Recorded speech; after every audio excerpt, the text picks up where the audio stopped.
Ladies and gentlemen, let me begin with a simple truth.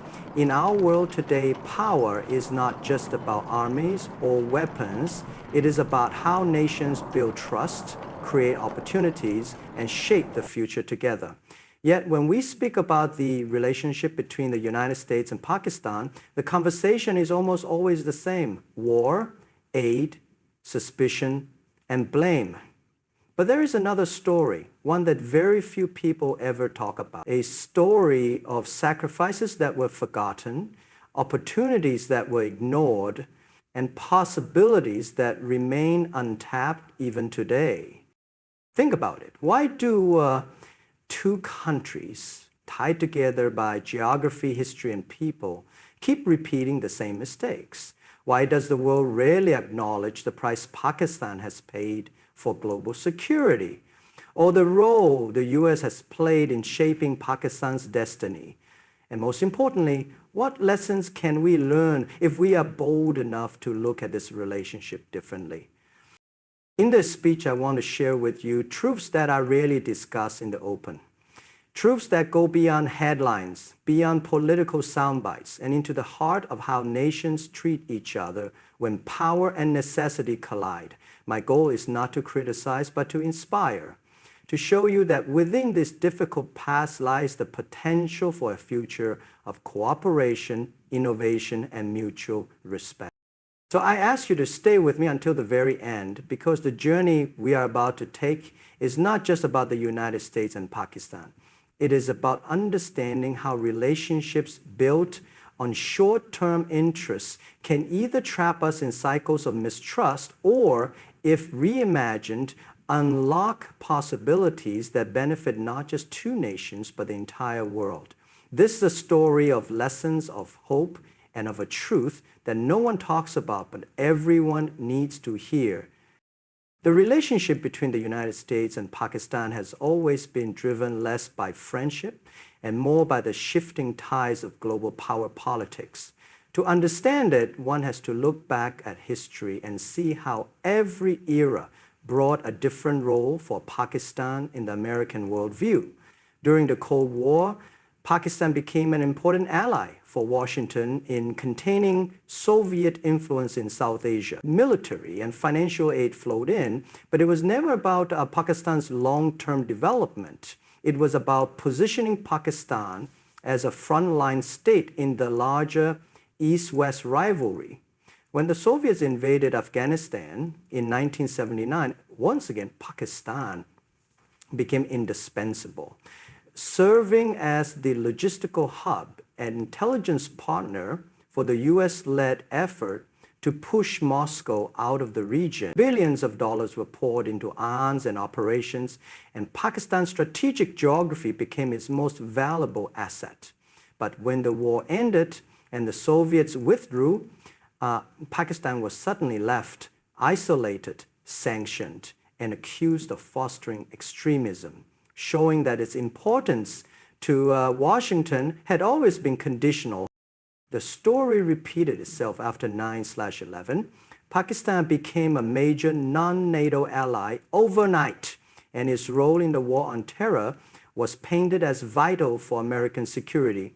Trillions of dollars were spent in Afghanistan, and once again, Pakistan's air bases, intelligence services, and military cooperation was central to US operations.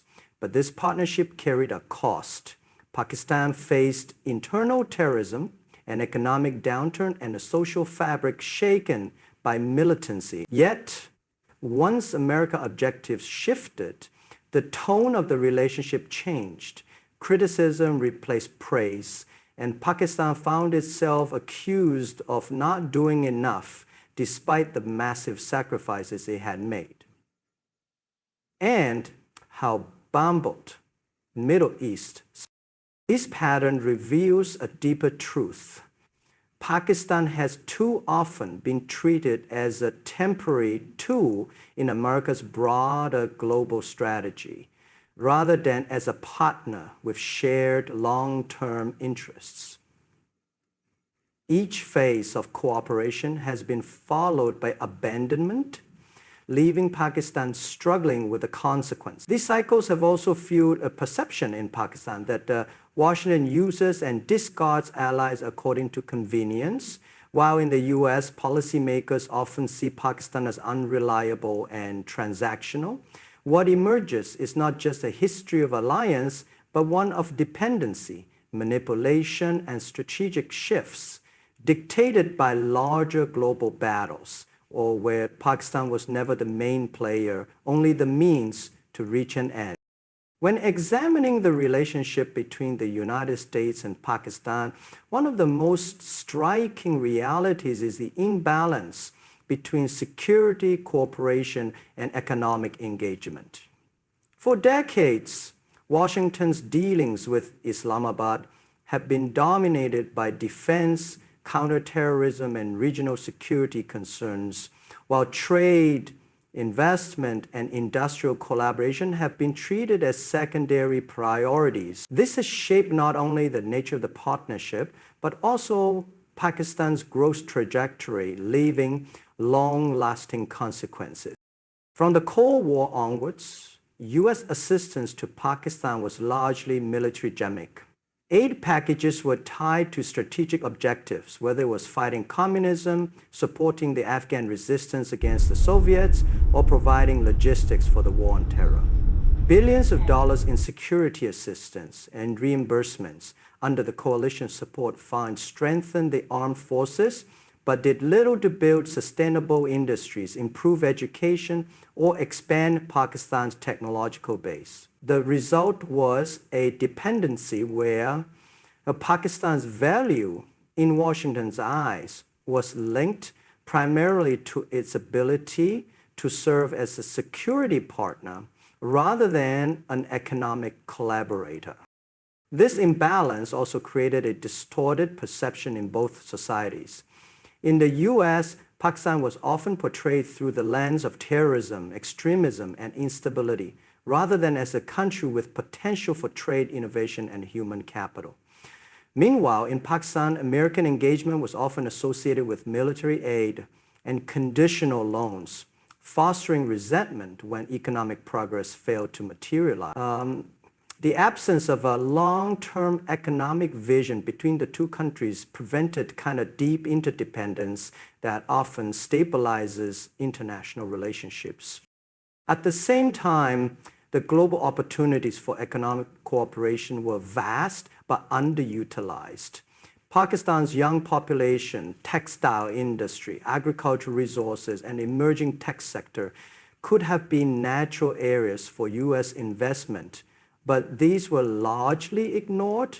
Trade remained minimal compared to Pakistan's potential, and investment was sporadic rather than systematic. The United States, instead of empowering Pakistan's economy, chose to limit its focus to short-term security needs. And this approach weakened both trust and growth. The imbalance between security and economy is one of the most overlooked truths about US-Pakistan relations. It explains why the relationship has remained fragile and transactional, rather than evolving into a partnership based on mutual prosperity and shared development. The story of the United States and Pakistan is marked by a constant undercurrent of mistrust. And this trust deficit has shaped the way both nations view each other. On one side, Washington has often accused Islamabad of playing a double game, accepting American aid while allegedly maintaining ties with groups that threatened US interests. On the other side, Pakistan has consistently felt that America uses it for its strategic goals and then abandons it when those goals are achieved. This cycle has created a relationship where suspicion outweighs confidence, and both sides hesitate to fully commit to one another. The war on terror is one of the clearest examples. After 9/11, Pakistan became a crucial ally, providing logistical support, intelligence cooperation, and military assistance. Yet even while Pakistan suffered devastating terrorist attacks and economic setbacks, American officials repeatedly voiced frustration, claiming Pakistan was not doing enough. The drone strikes inside Pakistan's borders deepened public resentment, as many Pakistanis felt their sovereignty was being violated by a partner that treated them more like a target than an ally. While the US focused on short-term tactical gains, it failed to recognize how this growing resentment was damaging the foundations of cooperation. For Pakistan, the sense of betrayal goes back further. After helping the US push the Soviets out of Afghanistan in the 1980s, Pakistan was left to deal with the fallout. Millions of Afghan refugees, the rise of militant networks, and economic instability. Instead of support, Pakistan faced sanctions under the Pressler Amendment in the 1990s, reinforcing the perception that America abandons the allies once they are no longer useful. This reinforced the belief in Islamabad that Washington operates with double standards, rewarding some partners while punishing others depending on convenience.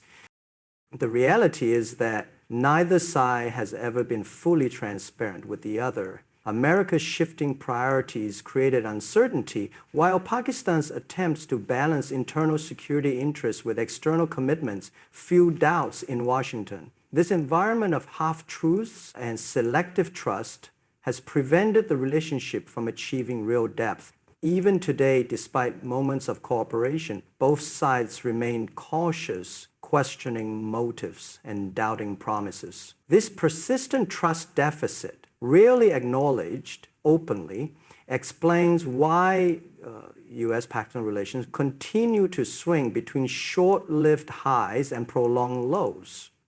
One of the most overlooked aspects of US-Pakistan relations is the enormous contribution and sacrifices Pakistan has made, which rarely receive the recognition they deserve in global narratives.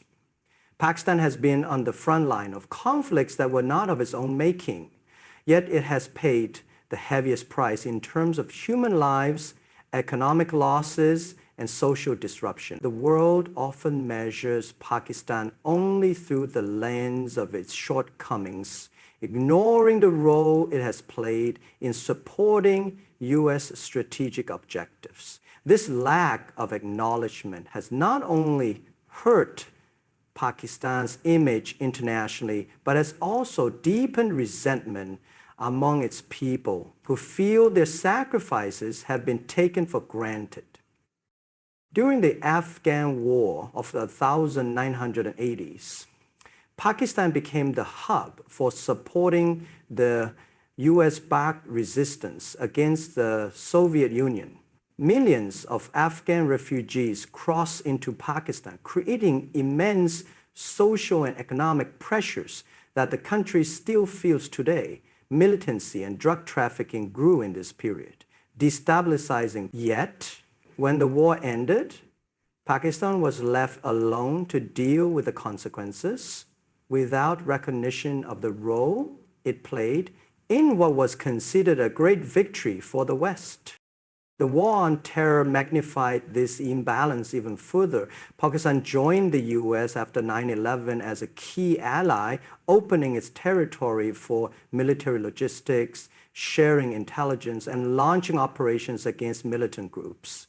But this cooperation came at a heavy price. Over 70,000 Pakistanis lost their lives in terrorist attacks and military operations, and the country's economy suffered losses exceeding $150 billion 0 cents. Entire regions like the tribal belt were destabilized, forcing millions of citizens to flee their homes.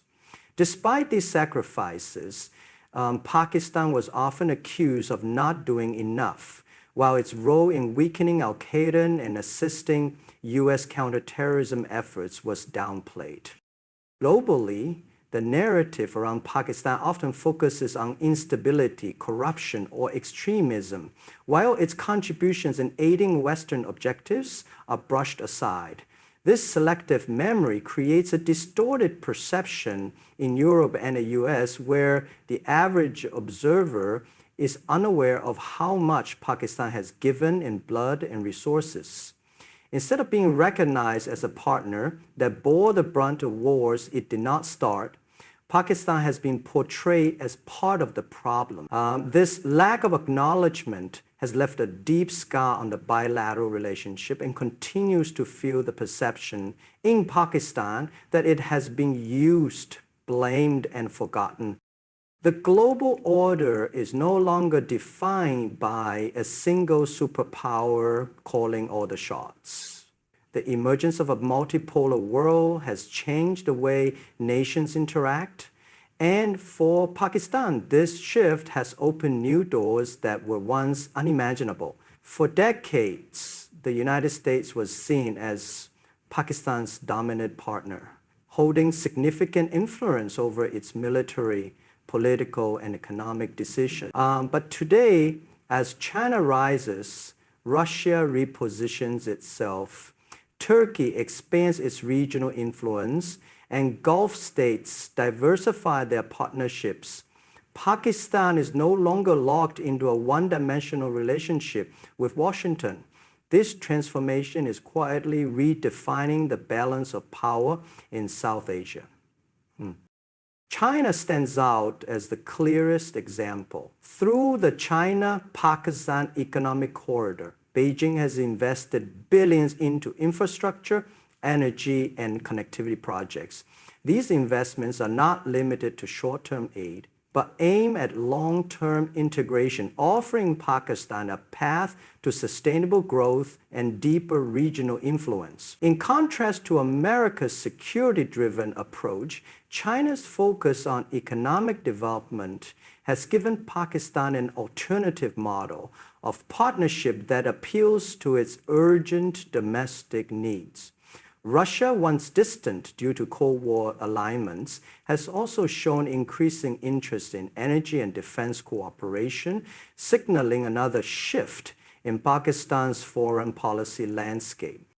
Turkey and the Gulf states add further dimensions.